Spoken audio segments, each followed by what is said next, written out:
오늘은 예수를 깊이 생각하라 30번째 시간입니다. 하나님이 하시는 일, 하나님이 하시는 일이라는 말씀의 제목으로 말씀을 나누도록 하겠습니다. 우리 새벽교회 인사 한번 해볼까요? 하나님은 당신을 하면 여러분이 동사를 채우시는 겁니다. 하나님은 당신을 부르십니다. 하나님은 당신을 계획하십니다. 하나님은 당신을 사랑하십니다. 아멘. 여러분을 하나님께서 부르시고 또 계획하시고 사랑하십니다. 이 말씀이 큰 위로가 되길 소망하고요. 저희들 올해 이제 예수를 깊이 생각하라 주제로 말씀을 나누고 있는데요. 오늘은 요한복음 9장에 나타나 있는 예수님의 병 고침을 통한 그 가르침의 내용을 좀 살펴보는데요. 저희가 지난 시간에 이어서 또 두 번째 시간인데 계속 좀 살펴보도록 하겠습니다.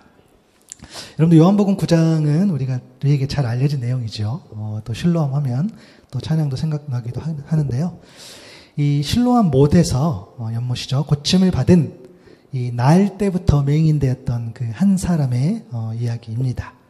제가 말씀을 준비하면서 이 9장 전체의 어떤 주제로 잡은 말씀이 바로 3절인데요. 3절 보시면 예수께서 대답하시되 이 사람이나 그 부모의 죄로 인한 것이 아니라 그에게서 하나님이 하시는 일을 나타내고자 하심이라. 이렇게 되어 있습니다. 당시 제자들을 포함해서 사람들은요, 이 맹인이 죄로 인해 장애를 안고 태어났다고 그렇게 믿고 있었어요. 그게 이제 소위 말하는 통념인이죠. 사회적으로 그렇게 인식을 하는 거죠. 그래서 주님이 이 맹인을 이렇게 보고 있으니까 마침 궁금해서 이제 이 내용을 질문을 하는 거죠. 그 1, 2절에 이제 그 질문의 내용이 나오는데요. 그때에 주님께서 말씀하신 게 뭐냐면 누구의 죄냐? 자기의 죄냐, 부모의 죄냐 이렇게 물어본 제자들에게 너희가 생각하고 있는 그것은 아니다라고 이야기를 하세요. 그러면서 하나님이 하시는 일을 이야기하십니다. 하나님이 하시는 일 때문에 그 사람이 맹인으로 이렇게 살고 있다라고 이야기를 합니다. 시각장애를 갖고 살고 있다는 거죠. 그러면 우리는 하나님이 하시는 일이 뭘까? 이것을 생각해 보면 되겠습니다. 저희가 이 부분을 좀 더 깊이 이렇게 묵상하려면은요, 예수님이 주신 한 말씀을 좀 보기 원하는데요. 요한복음 6장 28절과 29절에 보면 그들이 묻되 우리가 어떻게 하여야 하나님의 일을 하오리까? 29절이죠. 예수께서 대답하여 이르시되 하나님께서 보내신 일을 믿는 것이 하나님의 일이라 하시니라고 기록되어 있어요. 주님께서는 하나님의 일은 곧 하나님께서 보내신 일을 믿는 것, 예수님을 그리스도로 믿는 것, 이것을 하나님의 일이라고 대답해 주셨어요. 그러니까 하나님의 일이 예수님을 믿는 믿음과 관련되었다는 겁니다.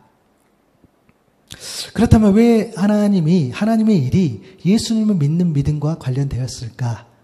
왜 주님은 그렇게 말씀하셨을까? 우리가 질문할 수 있는 거죠. 그것은 예수님이 이 땅에 오신 이유를 우리가 생각해 보면 알 수 있을 거예요. 사실은 예수님이 이 땅에 오셨다라는 것을 우리가 생각한다기보다는 말씀으로 우리가 받는 거죠. 우리가 잘 아는 요한복음 3장 16절이죠. 하나님의 세상을 이처럼 사랑하사 독생자를 주셨으니 이는 그를 믿는 자마다 멸망하지 않고 영생을 얻게 하려 하심이라. 아멘.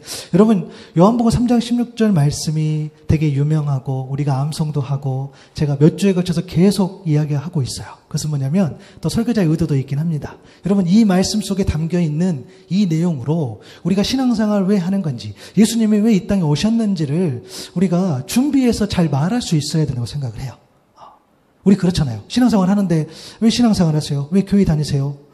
왜 예수님께서 이 땅에 왜 오셨어요? 뭐 교회 다니면 뭐가 나와요? 뭐 이런 질문 우리가 받을 수 있잖아요. 우리가 모든 질문에 답을 하기는 어렵겠죠. 그러나 적어도 우리가 답할 수 있는 것, 우리가 예수님을 통해서 우리에게 주신 은혜가 있잖아요. 그것을 우리가 말할 수 있어야 돼요. 답할 수 있어야 되는 거죠. 하나님이 세상을 너무 사랑하셔서 독생자를 주셨다, 아들을 주셨다는 거예요. 왜요? 저와 여러분은 죄로 인해 죽을 수밖에 없는 존재인데, 우리는 죄에서 그 죽음에 대해서 벗어날 수 없는 존재인데, 멸망할 수밖에 없는 존재인데, 하나님이 너무 이 세상을 사랑하셔서, 우리를 너무 사랑하셔서 긍휼과 자비로 그 멸망을 막고 영원한 생명, 이 영생을 얻게 하려고 주님을 이 땅에 보내셨다. 그런 줄로 믿습니다. 이 내용이 이 3장 16절 말씀에 나와 있다는 거예요. 영원한 생명 때문에 이 땅에서 영원히 이 땅에서 영원히 하나님께서 계획하신 그 나라, 거기에서 영원한 생명을 주시고자 하는 거죠. 요한복음 6장 40절에 보니까 내 아버지의 뜻은 아들을 보고 믿는 자마다 영생을 얻는 이것이다 라고 되어 있어요. 영원한 생명. 하나님 나라에서 하나님과 친밀하게 영원토록 교제하며 살아가는 생명. 여러분 지난주에도 말씀드렸어요. 하나님이 원하시는 거. 하나님 오늘 또 저와 여러분에게 이야기하십니다. 야 누구야 우리 같이 살자. 함께 교제하자. 야, 다른 거 이런저런 생각날 수 있겠으나 내가 정말 원하는 것은 우리 같이 사는 거야. 교제하는 거야. 오늘도 그렇게 부르신 줄로 믿습니다. 여러분 복잡하게 생각하면 안 되죠. 뭐가 복잡해요. 하나님이 정말 원하시는 것은 저와 여러분의 친밀한 그런 관계라는 거예요. 아니 부모가 자녀에게 그렇죠. 하나님 우리 아버지 되시는데 우리를 자녀 삼으셨다고 하는데 그게 성경 내용이 다 그런 건데 부모가 자녀에게 뭘 바라겠어요. 그렇잖아요. 같이 살자. 같이 친밀하자. 이 내용인 거죠. 그래서 이 땅에서 그렇죠. 이 땅에서 생명도 중요하지만 우리가 궁극적으로 살아가야 될 그 하나님 나라, 그 예비단 하나님 나라에서 영원히 살아가는 그 영원한 생명, 그 영생을 얻는 것이 더 중요하다는 거예요. 그래서 그 영생으로 나아가는 길이 곧 예수님을 믿음으로 가는 길이기에 주님은 하나님의 일이 예수님 자신을 믿는 믿음과 관련되었다라고 이야기하는 거예요. 그래서 요한일서 5장 4절의 말씀처럼 무릇 하나님께로부터 난 자마다 세상을 이기느니라. 세상을 이기는 승리는 이것이니 우리의 믿음이니라. 아멘. 여러분 우리가 승리 이야기할 때 맞아요. 되게 단기적인 어떤 그런 목표를 이룰 때 우리가 그런 이야기 하죠. 승리하십시오. 우리 예를 들어서 우리 목회자들에게 어떤 특별한 사역이 있었어요. 그럼 우리가 그렇게 할 수 있어요. 그 사역이 잘 맞춰질 수 있도록 승리하십시오. 또 시험을 준비해요. 또 뭐 승진이 앞에 있어요. 또 뭔가를 하려고 그래요. 그럼 우리가 승리하십시오라고 이야기했을 때에 맞아요. 그런 어떤 단기 목표가 이루는 것들이 잘 이루어졌으면 좋겠다라는 것도 마음속에 담겨 있죠. 그것도 맞지만 궁극적으로 정말 승리하십시오. 이것은 바로 믿음을 이야기하는 거예요. 진정한 세상에서 승리는 믿음으로 영생을 얻게 하려 하시는 그 하나님 아버지의 뜻을 따라서 온전한 믿음의 사람으로 거듭나는 것, 그것을 온전히 깨달아 가는 저와 여러분 될 수 있기를 바랍니다. 그것이 진정한 승리라는 거예요. 승리하십시오라고 이야기했을 때는 믿음을 가지십시오. 믿음으로 더 깊어지십시오. 믿음으로 더 성숙한 그리스도인이 되십시오라는 의미라는 거예요. 여러분 사랑하는 사람들에게 또 우리 동역자들에게 또 사랑하는 자녀들에게 승리해. 너가 정말 예수 그리스도를 믿는 믿음으로 승리하길 원해. 그렇게 전할 수 있기를 바랍니다. 그 승리는 바로 그것이에요. 그래서 승리는 이것이니 우리의 믿음이라고 이야기를 하신 거예요. 그래서 저희 여러분 이런 결론에 이를 수 있어요. 뭐냐면 하나님의 일이 곧 하나님께서 보내신 예수님을 믿는 것이니 하나님이 하시는 일이 뭐냐면 곧 저와 여러분이 믿음을 갖는 것, 저와 여러분이 믿음의 사람으로 서는 것, 이때 섰다는 것은 거듭나는 것이고 성숙해지는 것을 말하겠죠. 그리고 저와 여러분이 믿음의 사람으로 이 땅에서 당당하게 살아가는 것, 그것이 하나님이 하시는 일인 줄로 믿습니다. 그래서 이 요한복음 9장에 맹인이 병을 고쳤어요. 그런데 그 고친 이야기가 전부가 아니라는 거예요. 병을 고침을 받았어. 감사합니다. 아멘, 땡큐. 여기서 끝나는 게 아니라 그 병 고침은 과정이고 그 과정을 통해서 이 맹인이 믿음을 이제 얻는 거죠. 갖는 거죠. 또 믿음의 사람으로 서는 거죠. 또 믿음의 사람으로 이 땅에서 당당하게 살아가는 것. 그것이 이제 9장의 내용이라는 거예요. 그래서 우리가 병 고침 이 내용만 가지고 이 본문을 본다. 그러면 너무 소극적인 말씀의 적용인 거죠. 날 때부터 맹인된 이 사람이 믿음의 사람으로 서는 과정, 그 첫 번째 단계가 저희가 지난 시간에 살펴봤던 건데요. 1절에 보니까 예수님께서 이 맹인된 사람을 보셨다라는 거예요. 그 첫 번째 단계가 뭐냐면, 그러니까 이제 맹인이 믿음의 사람으로 서는 그런 과정이죠. 첫 번째 단계가 주님께서 먼저 바라봐 주신 그 만남이라는 거예요. 예수님께서 찾아와 주셔서 만나 주신 거. 그 단계 첫 번째가 바로 만남이라는 거예요. 주님은 맹인을 보셨어요.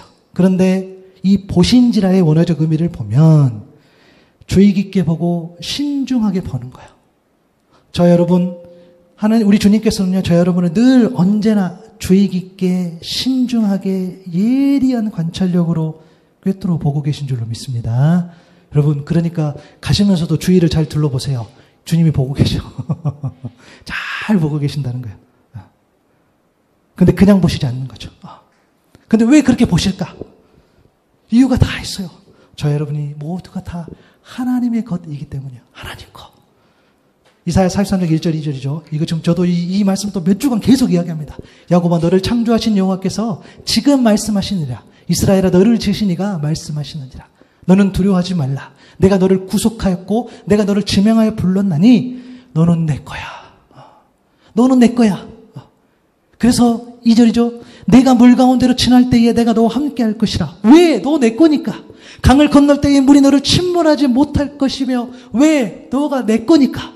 내가 물 가운데로 지날 때에도 타지도 아니할 것이오. 왜요? 우리는 하나님의 것이니까. 불꽃이 너를 사르지도 못하리니. 여러분, 이것보다 더 확실한 약속이 어디 있겠어요? 저와 여러분은 하나님 거. 예, 잊어버리시면 안 돼요. 우리의 정체성, 예, 우리의 자존감, 하나님 거란 말이에요.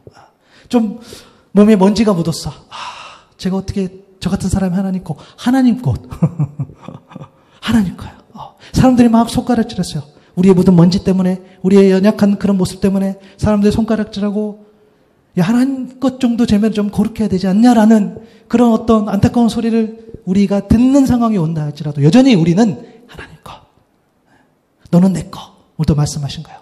물이 너를 힘들게 하고 불이 너를 괴롭게 할지라도 그것들이 너를 침몰하지 못하게 할 거야. 그것들이 타지 않게 할 거야. 왜? 너는 내 거니까. 너는 나의 형상으로 지어졌으니까. 너는 나의 기쁨이니까 너 내 거야. 이야기하시는 거예요. 스바냐 3장 17절에 보니까 너무 귀한 말씀이죠. 너희 하나님 여호와가 너희 가운데 계시니 그는 구원을 베푸실 전능자이시라. 그가 너로 말미암아 기쁨을 이기지 못하시며 너를 잠잠히 사랑하시며 너로 말미암아 즐거이 부르며 기뻐하시리라 하리라. 아멘. 너를 보니까 내가 기쁨을 이기지 못해. 우리 하나님께서 우리에게 그렇게 고백해 주시는 거예요. 제가 뭐 한 건 없는 것 같은데, 제가 그냥 털면 막 먼지밖에 안 나오는 것 같은데, 여전히 하나님께서도 저와 여러분을 보시고 기쁨을 이기지 못하신다, 이런 이야기를 하는 거예요. 막 자꾸 우리의 어떤 연약감 때문에 우리 속사람에서 막 계속 소리가 들려오는 거죠. 네가 뭘 할 수 있겠어. 너 어제도 죄 짓고 그저께도 죄 짓고 앞으로도 죄 지을 예정이잖아 라는 그런 속삭임이 들려요. 이상하죠. 그럴 때일수록 내가 너로 말미암아 기쁨을 이기지 못한다 하신 그 하나님 말씀이 위로가 될 수 있기를 바랍니다. 이것은 거짓말이 아니에요. 말씀으로 약속해 주셨으니까. 우리 하나님께서는 오늘도 저와 여러분을 그래서 만나기 원하시는 거예요. 우리를 보고 기뻐하시고 우리의 사랑으로 새롭게 해주시고 우리를 보고서 기뻐하시고. 그래서 여러분, 그렇게 만남이 중요한 거예요. 그렇게 만남이 중요하다는 거예요. 여러분, 우리가 잊으면 안 돼요. 맹인이 주님 앞에 나아가서 주여 고쳐주십시오 한 게 아니잖아요. 그 만남, 누가 의도하고 주도해서 이루어진 만남이 아니라 주님께서 먼저 찾아와 주신 만남, 주님께서 먼저 주시하시는 그 만남이었다는 거예요. 내가 나아온 것 같지만 주님의 그 바라봄 속에서 주님의 철저한 계획 안에서 이루어진 그 만남. 그게 하나님의 일이기 때문입니다.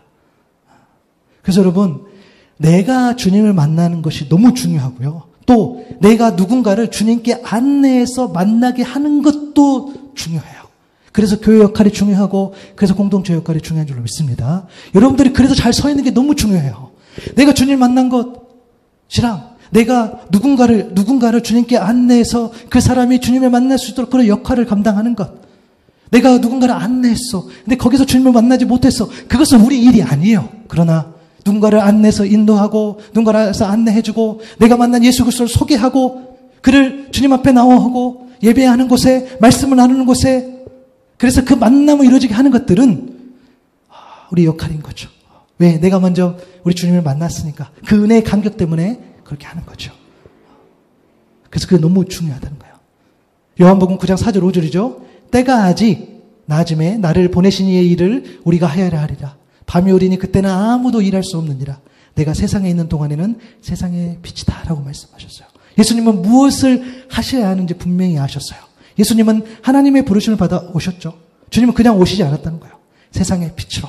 오직 믿음으로만, 오직 빛으로만 어둠을 몰아내고 오직 빛으로만 죄악으로 덮인 그 어둠 같은 세상에서 볼 수 있기 때문입니다. 이제 곧 십자가를 져야 하는 밤이 오지만 지금은 아직 나아지기에 주님을 보내신 하나님이 하시는 일을 멈추지 않으셨던 거죠. 그래서 맹인을 만나주셨죠. 그렇죠? 그게 첫 번째 단계였다면 이제 이 날 때부터 맹인된 이 사람이 믿음으로 서는 그런 과정의 두 번째 단계는 본문 6절에서 7절에 나와 있어요. 이 말씀을 하시고 땅에 침을 뱉어 진흙을 이겨 그의 눈에 바르시고 이르시되 실로암 못에 가서 씻으라 하시니 실로암 번역하면 보냄을 받았다는 뜻이라 이에 가서 씻고 밝은 눈으로 왔더라 라고 기록되어 있어요. 여러분 여기에서 예수님의 행동이 좀 특별하지요. 치료 행위가 뭐냐면 땅에 침을 뱉어서 진흙을 이겨서 그의 눈에 바르셨다라고 되어 있어요. 여러분 침 사실 마가복음 7장에도 8장에도 예수님이 침을 사용하셨던 그런 장면이 있어요.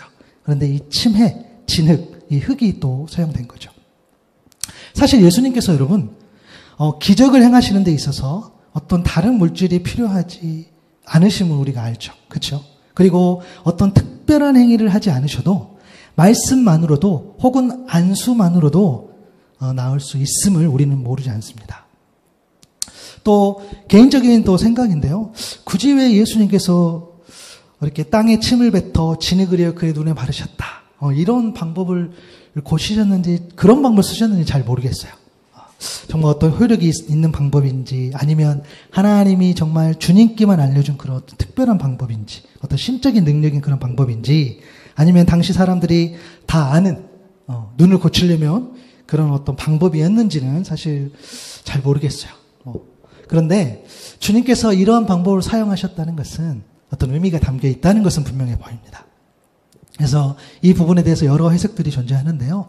제가 개인적으로 좋아하는 해석이 있어요. 그것은 뭐냐면 이 진흙 흙을 창조의 의미로 보는 해석입니다. 여러분 창세기 2장 7절 상반절에 보면 여호와 하나님이 땅의 흙으로 사람을 지었다라고 되어 있죠. 그렇죠? 땅의 흙으로 사람을 지으시고라고 되어 있어요. 사실 우리는 흙, 그렇죠? 우리는 먼지와 같은 존재. 흙에서 왔으니 흙으로 가는 존재. 사람은 그렇게 이야기하겠죠. 하나님께서 땅의 흙으로 사람을 창조하신 것처럼 이 맹인을 다시 흙으로 다시 창조하시는 그런 의미가 담겨 있다는 거예요. 여러분 이 과정에는 물론 비밀이 숨겨져 있습니다. 오늘 본문 7절에 보니까 실로암 못에 가서 씻으라 하시니 그렇죠? 이에 가서 씻고라고 되어 있어요. 그러니까 주님은 분명히 이 말씀을 하셨어요. 이런 어떤 행위를 하시고 야 가서 못에 씻으라 라고 했더니 이 맹인이 어떻게 됐습니까? 이 명령 앞에 순종합니다. 그렇죠? 순종했어요. 이에 가서 씻고 이 말씀 그대로 순종한 거죠. 가서 씻어라고 했더니 가서 씻고라는 모습이 나오죠. 순종한 거죠. 그랬더니 이 밝은 눈을 선물로 받은 장면입니다. 물론 여러분 이에 가서 씻고 그리고 이 사이에 어느 정도의 시간 또 어떤 감정 어떤 분위기가 있었는지 성경은 말해주지 않아요. 이런 거죠. 여러분 성경 이렇게 해석해 보면은 우리가 너무 이렇게 쉽게 넘어가는 거예요. 사실은 말씀과 말씀 사이에 여백이 있습니다. 그죠? 우리 이런 거잖아요. 우리가 제가 예를 들어서 저녁에 이제 들어갔는데 한 5시쯤 들어갔어. 근데 내가 배가 고팠어. 근데 아내가 식사를 차려줬어. 그죠? 예를 들어서. 근데 내가 5시에 들어갔는데 6시에 밥을 먹었는지 7시에 밥을 먹었는지 8시에 밥을 먹었는지 9시에 밥을 먹었는지 우리는 몰라. 그렇죠? 근데 보통 내가 밤에 들어갔더니 아내가 밥을 차려서 먹었습니다. 라고 우리가 이야기하잖아요. 좀 그런 의미인 것 같아요. 그러니까 어느 정도의 시간, 혹시 어떤 감정, 어떤 분위기가 있었는지 잘 모를 수 있어요. 그런데 이와 같은 분위기를 간접적으로 느낄 수 있는 이야기가 있어요. 우리가 잘 아는 열왕기 5장에 보면 아람 왕의 군대 장관인 이 나아만이라는 사람이 있었어요. 이 사람은 왕이 아끼는 큰 인물, 존경받는 사람이었는데 그만 나병에 걸리고 말았어요. 어느 날 이 나하만의 아내의 어떤 시중을 들은 거예요. 종이죠. 아내의 종인 어떤 이스라엘의 어린 소녀가 이야기를 합니다. 주인 어른께서 사마리아에 있는 한 선지자를 만나보시면 좋겠어요. 그분이라면 이 어른의 나병을 고칠 수가 있을 겁니다. 라고 이야기해줘요. 이 선지자가 바로 우리가 잘 아는 하나님의 사람 엘리사였습니다. 근데 여기서도 재밌는 게 뭐냐면 여러분 군대 장관 직책이 엄청 높겠지요. 부대에서. 그런데 그러한 사람이 어린 요정의 이야기를 듣고 움직인다? 여러분 사실 언뜻 이해가 되지 않아요. 아무리 아내의 시종을 두는 종이라 할지라도 사실 말을 섞을 일이 없을 것 같기도 하고 그리고 그렇잖아요. 그 나아만이라는 장군이 자기 병인데 다 해보지 않았겠어요. 다 알아보고 얼마나 이게 신경 쓸 일입니까? 그런데 이스라엘 어린 소녀 그 종이 무슨 말을 했다고 그런 이야기를 듣는다? 라는 것들 언뜻 이해가 되지 않아요. 그런데 우리가 생각해보고 유추할 수 있는 거죠. 그만큼 절박하고 그만큼 지푸라기도 잡은 심정. 그냥 속는 셈 치고. 왜냐하면 다 해봤어. 여러분 생각해보세요. 오죽했으면 그 어린 종이 하는 이야기를 듣고 움직인다. 그러니까 이게 보면 정말 하나님의 일은 되려고 하면 또 되는가 봅니다. 그렇죠? 우리가 그냥 이 성경 그냥 쭉 이렇게 보시지 말고, 아니, 이게 우리의 이성으로 이해가 안 되는데, 라고 사실은 접근해야죠. 맞잖아요. 우리가 무슨 일을 하는데, 저희 어른들이 그러잖아요. 집안일 중요한 결정을 하는데, 어린아이, 6살, 7살 먹은 어린아이에 우리가 말을 귀담아 듣지는 않잖아요. 그쵸? 근데 그런 장면이라는 거예요. 그렇게 엘리사를 만나러 간 나아만 장군. 그만 화가 나버렸죠. 왜요? 엘리사는 나와보지도 않아요. 그리고 다른 사람 통해서 말만 전해요. 너는 가서 요단강에 머물 이를 7번 씻어라. 그러면 내 살이 회복되어 깨끗하리라. 여러분 똑같이 이야기해요. 야 너도 가서 씻어. 그러면 네가 회복될 거야. 요 말만 하는 거죠. 그가 화났습니다. 왜요? 엘리사가 나와보지도 않았어. 나와서 막 응대도 하고 해야 되는데 높은 사람이니까 그러지 않았어요. 그리고 직접 안수하는 것도 아니야. 그죠? 그런 것도 없어. 그리고 이 요단강, 그가 말한 이 요단강이 자신의 나라의 강보다 더 어떤 깨끗하거나 어떤 효력이 있어 보이지도 않아.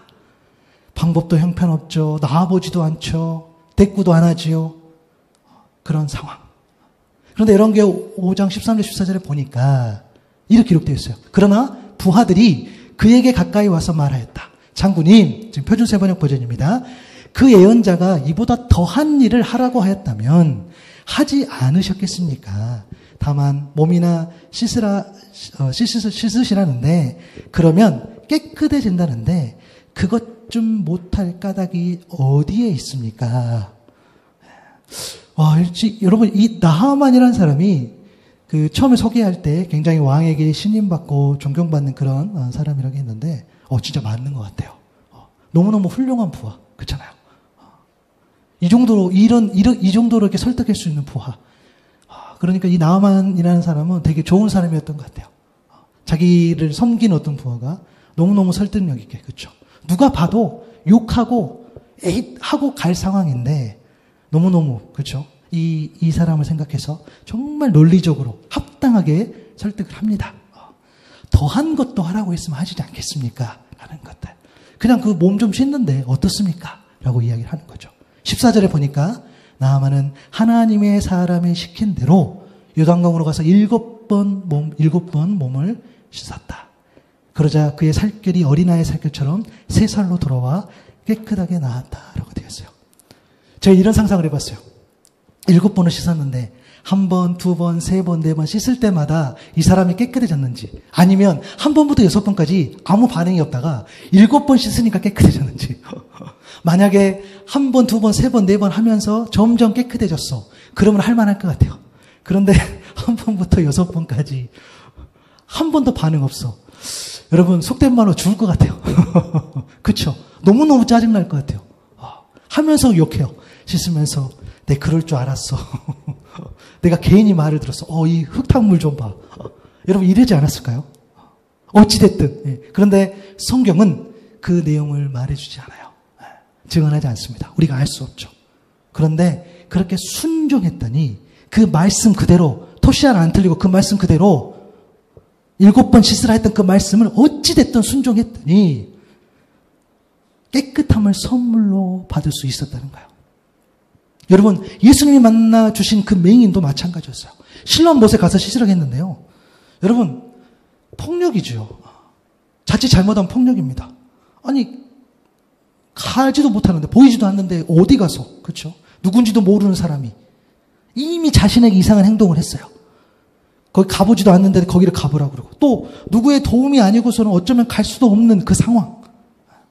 가는 것도 너무 어려운데 결정적으로 그 말대로 행동한다고 해서 나았는다는 보장도 전혀 없는 상황. 여러분, 폭력일 수 있지 않을까요?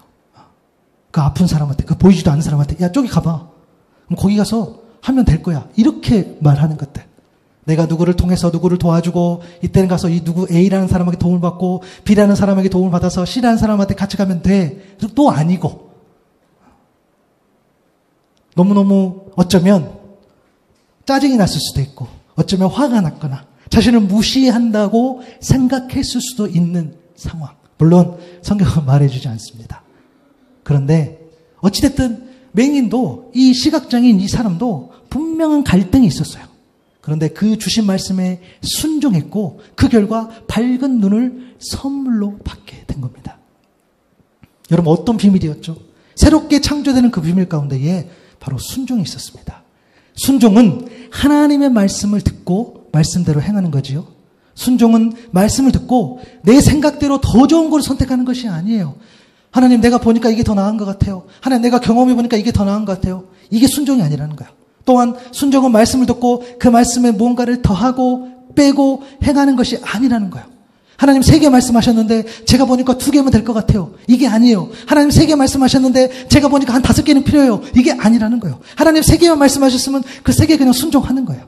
순종은 내 생각, 내 의지, 내 뜻, 내 지혜로 말씀을 해석하고 하는 것이 아니라 하나님의 생각, 하나님의 의지, 하나님의 뜻, 하나님의 지혜로 주신 말씀 그대로 행하는 것인 줄로 믿습니다. 그래서 여러분, 순종은 내 것으로 할 수 없기 때문에 믿음이 아니고서는 설명이 안 된다는 거예요.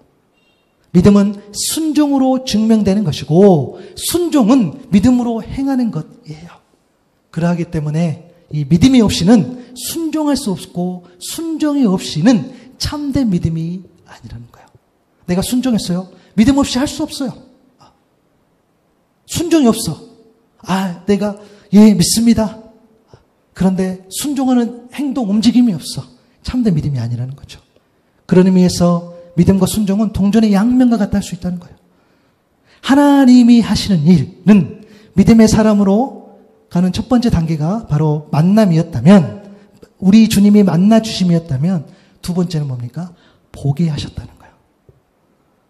하나님께서 땅의 흙으로 사람을 창조하신 것처럼 이 맹인이 다시 창조해서 보게 하셨는데, 이 육신의 눈뿐만 아니라 이 영적인 눈까지 열어주신다는 거예요. 그것이 그 사이에 바로 순종이 있었고요. 이제 보는 거죠. 여러분, 우리가 영적으로 본다 이야기하는데 그것은 어떤 이성의 관점이 아닌 거죠. 그것을 넘어서는 거죠. 도저히 이해가 안 되는 일도 믿음으로 신뢰한다는 겁니다. 세상 가치관, 세상 논리, 세상의 주된 흐름으로 보지 않는다는 것이 바로 영적인 눈으로 우리가 본다는 의미이겠죠. 그것은 믿음으로 보는 것이고 하나님 말씀을 기준으로 삼아 하나님 아버지의 마음으로 본다는 것. 그게 바로 영적인 눈으로 본다는 겁니다. 하나님 아버지의 뜻이 가장 가치 있고 삶의 우선이 될 때 우리는 비로소 우리의 영의 눈을 가졌다고 말할 수 있는 거예요. 여러분, 맹인이 영의 눈을 가졌다, 영적인 눈이 띄었다라는 그 증거가 분명하게 있어요. 저는 한 2가지 정도로 보고 싶은데, 하나는 그 내용이 하나님이 하시는 일인 그 믿음의 사람으로 서는 어떤 그런 과정 중에 3번째 단계 이야기예요. 그러니까 그것은 제가 다음 주에 이야기를 하고, 또 하나 증거가 뭐냐면, 이건 저희가 지난 시간에 나눴던 이야기인데, 진짜 신앙과 가짜 신앙의 차이에 관한 거예요. 이게 뭐냐면 이런 것이죠. 여러분, 우리가 진짜 신앙, 가짜 신앙 이야기할 때 그것은 뭘로 알 수 있느냐? 기도 응답을 받은 후에 태도와 반응이 그것이 하나님과의 관계까지 이어지느냐, 그렇지 않느냐가 바로 진짜 신앙과 가짜 신앙을 구분할 수 있어요. 여러분, 가짜 신앙은요, 죄송해요. 기도 응답을 받았어. 근데 그 관계가 더 이상 깊어지지 않아. 내가 어느 날 막 기도했어. 하나님 응답해 주셨어. 감사, 땡큐. 그러고 있다가 또 막 구했어. 하나님 들어주시잖아. 그럼 또 멀리 있다가 또 기도했어. 그럼 또 안 들어주셔. 또 멀리 있다가 또 기도했어. 좀 띄엄띄엄 하는 거죠. 근데 어느 날 또 들어주셨어. 그럼 땡큐, 할렐루야. 관계가 안 되는 거죠. 여러분, 그러다가 결국에는 관계가 끊어지죠. 그래서 여러분, 기복신앙이 안 된다는 거예요. 절대 그럴 리가 없습니다. 어떻게 부모가 자식을 위해서 모든 걸 다 들어줍니까?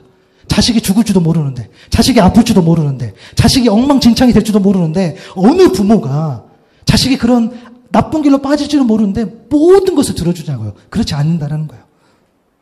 그런데 여러분, 진짜 신앙은 무언가 받으면 받은 대로, 받지 못하면 받지 못하는 대로 여전히 하나님과의 관계가 이어진다는 겁니다.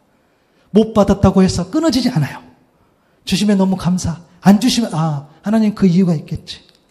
서운해하거나 삐져서 때도 있지요. 그러나 그것 때문에 돌아서지 않는다는 거예요. 하나님 뜻이 있음을 믿고 감사하는 거예요. 그리고 기다리고 또 그 뜻을 알아가고 나중에 혹 받았을 때, 혹 받지 못했을 때에 그 뜻을 알기에 진짜 감사하다는 거예요. 여러분, 저희가 오늘 요한복음 9장 1절에서 7절까지 읽었거든요. 그런데 이 이야기, 그가 예수님께서 그를 만나 주셨죠. 그리고 예수님께서 그 맹인의 눈을 열어주셨죠. 이 이야기가 7절에서 끝나는 것이 아니라 41절까지 쭉 이어져요. 그 관계가 끊어지지 않고 계속 가요. 영적인 눈을 열렸다는 거예요. 왜요? 영적인 눈이 열렸다는 것은 하나님과 관계가 주어진 어떤 상황과 형편에 상관없이 이어진다는 겁니다. 왜요? 그게 이제 보이거든.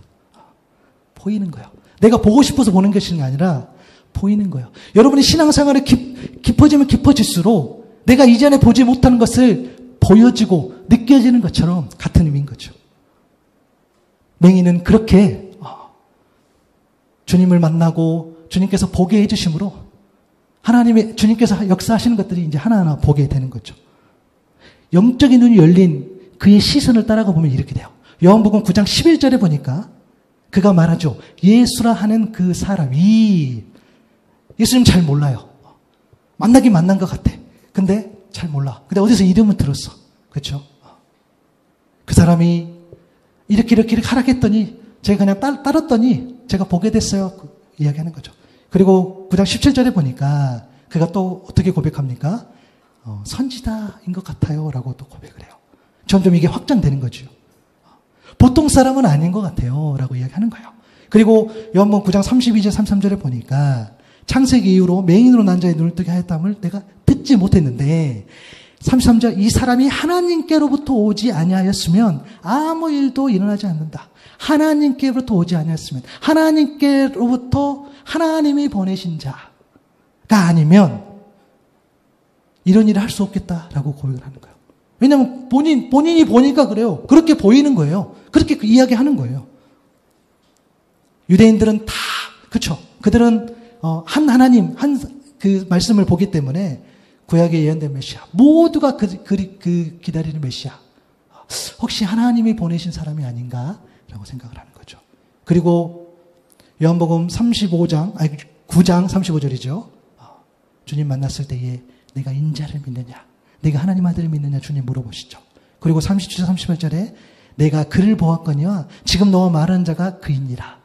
주여 내가 믿나이다 하고 절한지라. 그가 드디어 예수 그리스도 제 예수라 하는 사람인 줄 알았는데 그가 선지자인 줄 알았는데 그가 하나님께로 온 자 여러 가지 고민하다가 그런 단계가 있었죠. 그리고 그가 고백하기를 주여 내가 믿나이다. 주님께서 이렇게 말씀하시니까 답해 주는 거죠. 주님이 내민 손을 순종하면서 잡았을 때에 그 선물로 믿음으로 보는 그 영적인 눈을 허락해 주셨다는 거야. 영적인 눈을 가진 사람이 곧 주님 안에서 창조된 새로운 사람, 거듭난 사람, 성숙한 사람. 그 눈이 생명의 길로 안내해 줄 줄로 믿습니다. 맞아요. 그래서 주님을 만나고 주님께서 그 눈을 열어주셔야 우리가 온전히 볼 수 있다는 거예요. 그리고 여러분, 우리가 잊지 않아야 될 게 뭐냐면 이 눈이 떴다 할지라도 이게 여러분 흐려질 수 있다는 거예요. 그래서 항상 깨끗하게 유지할 수 있어야 돼요. 오늘 봤어. 근데 좀 지나니까 안 보여. 아, 이게 우리의 고민이죠. 여러분, 제가 분명히 예언합니다. 오늘 보였지만 조금 이따 안 보일 수 있어요. 이건 확실합니다. 방법이 없어. 어떻게 해요? 닦아내야 돼. 어떻게든 우리의 영적인 이 시야, 이 눈이 흐려지지 않을 수 있도록 닦아내야 된다는 거예요. 여러분 잘 아시는 사랑의 교회 고 오카노 목사님 이 요한복음 강의 중에 이 영의 눈을 흐리게 만드는 세 가지 요인을 말씀하신 게 있는데 그것을 잠깐 말씀드려보면 첫 번째 건 뭐냐면 잘못된 생각이에요. 내가 잘못된 생각에 사로잡혀 있으면 이 영의 눈이 흐려진다는 거예요. 여러분 사람들은 불행을 어떤 악행의 결과라고 생각하는 경향이 있어요. 내가 어려움 당하고 내가 뭔가 고난 당했으면은 내가 뭔가 잘못했나. 맞아요. 사람 다 그렇게 생각해. 우리도 그렇게 생각할 때가 있죠. 사실은 잘못된 생각인 거죠. 맹인 된 것은 자기의 죄 때문이냐 부모의 죄 때문이냐 우리가 다 그렇게 생각할 때 예수님께서 그게 아니다.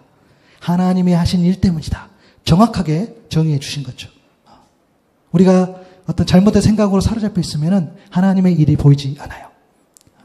시편 19편 8절의 말씀처럼 여호와의 교훈은 정직하여 마음을 기쁘게 하고 여호와의 계명은 순결하여 눈을 밝게 하시도다. 하나님의 교훈, 하나님의 계명은 눈을 밝게 해주신다는 거예요. 그래서 우리가 말씀에 비추어 본다라고 이야기하는 거예요. 그래서 우리가 보니까 말씀으로 우리의 이 더럽혀진 것들을 씻어낼 수 있어야 된다라고 이야기를 하는 겁니다. 잘못된 생각이 우리의 영의 눈을 가린다면 또 하나는 뭐냐면 율법주의입니다. 여러분 특히 우리 신앙인들 더 직접적인 영향이 있는 거죠. 율법을 준수하는 것과 율법주의로 살아가는 것은 완전히 다르죠. 형식을 앞세워서 남을 판단하는 태도가 율법주의인 거죠. 야, 이 정도도 못해? 이 정도는 해야 되는 거 아니야? 본질보다 형식, 내용보다는 외형, 율법 안에 담긴 정신보다는 문자 그대로의 법을 우선에 두고 사람을 정죄하는 것. 저 여러분이 그런 실수를 너무 많이 해요. 그렇죠? 목사가 제일 많이 했을 수도 있을 것 같아요. 누구 어떤 분 그 정도 직분이면 좀 봉사해야 되는 거 아니야? 이런 것들. 죄송해요. 우리 목사들이 제일 많이 해요. 이거 돌아서면 내가 또 성도님을 정죄했구나 이럴 때가 있어요. 그죠? 평생 이 상황에서 자유로울 수 없을 것 같은데 그래도 알고는 있어야 되잖아요. 그죠? 그렇게 접근하면 우리의 눈은 어느 누구라도 우리의 눈이 가려집니다. 하나님 일을 볼 수 없어요. 그리고 또 하나가 뭐냐면 이게 제일 크죠. 절대 이것 때문에 우리는 보지 않아요. 이것이 없어야 돼. 그것은 바로 교만입니다. 교만은 여러분 모르니까 교만하지 않아요. 잘못 알고 있으면서 잘 아는 것처럼 말하고 행동하는 것. 지금 제가 쭉 했던 이야기는 우리 오카노 목사님 내용을 제가 정리해서 말씀드리는 거예요. 이것은 이 부분은 제가 이제 또 적용해서 말씀드린 거예요. 자기 말과 생각만 옳다고 여기는 것, 교만이죠. 다른 사람의 다름을 인정하지 않고 틀림으로 여기는 것, 교만입니다. 자기 말과 생각 외에 모든 것을 거절하는 것, 교만이에요. 자신만의 경계를 설정하고 그 밖에 있는 것은 다 듣지 않고 다 틀렸다고 말하는 것, 교만이에요. 그러면 하나님이 보이겠어요? 보이지 않지요. 여러분, 겸손하시기 바랍니다. 혹시 자녀가 교만하다. 만약에 그런다. 여러분 회초리를 들어야 돼요. 안 돼. 다른 거 우리가 좀 참아주고 할 수 있지만 교만한 거는 안 돼요. 정말 교만에 그 싹이 트면 안 되는 거죠. 여러분 바리새인들이 교만해서 예수님을 두고도 알아보지 못했어요. 자기들이 그렇게 말씀을 연구하고 자기들이 그렇게 말씀을 따랐는데 그 말씀대로 그대로 오신 그분을 못 알아봤어요. 잘못 알고 있으면서 잘 아는 것처럼 말하고 행동하는 그 교만 때문이었죠. 잠언 16장 18절이지요. 교만은 패망의 선봉이요 거만한 마음은 넘어짐의 앞잡이다. 패망한 것 보세요. 제일 앞에 교만이 있어요. 넘어진 것 보세요. 제일 앞에 거만한 마음이 있어요. 불을 보듯 뻔해요. 왜냐? 교만하면 하나님께서 그것을 두지 않으세요. 그렇죠? 그래서 우리가 늘 겸손해야 되는 거죠. 사람 앞에도 교만하면 관계가 끊어지는데 여러분 하나님 앞에서 오죽하겠습니까? 그래서 영의 눈을 가리는 잘못된 생각이라든가 뭐 율법주의라든가 그리고 그 교만한 것들이 우리가 없어야 될 줄로 믿습니다. 여러분 좀 말씀을 정리하면서요. 하나님의 하시는 일, 믿음의 사람으로 서게 하는 거지요. 그 첫 번째 단계가 만나주심이었다면 두 번째 단계 오늘 우리가 묵상했던 것은 보게 하심이었어요. 하나님께서 땅의 흙으로 사람을 창조하신 것처럼 우리 주님께서 이 맹인을 다시 만든 거죠. 그리고 육신의 눈뿐만 아니라 영적인 눈을 열어주신 겁니다. 그리고 그 사이에 순종이 있었습니다. 여러분, 주님께서 먼저 만나주셨을 때에 그 손 우리가 순종함으로 잡기를 소망합니다. 세상의 시선이 아니라 영적인 시선, 그 믿음의 시선이 회복되어야 되겠죠. 이러한 영적인 눈이 여러분 흐려지지 않도록 우리는 말씀으로 날마다 닦아내야 됩니다. 깨끗이 닦아내지 않으면 넓은 길만 보일 겁니다. 여러분 기억하십시오. 우리의 길은 좁은 길. 믿음의 길은 영생으로 가는 길은 지금까지 단 한 번도 넓지 않았어요. 하지만 우리가 좌절하거나 낙담할 필요가 없는 게 세상에 빛으로 오신 주님께서 오늘도 여전히 비춰주시기 때문입니다. 하나님이 열어주신 그 영의 눈으로 여러분 세상 속에서도 하나님을 보며 기쁨과 감사로 주님의 향기를 풍기며 살아가는 저와 여러분 될 수 있기를 간절히 소망합니다.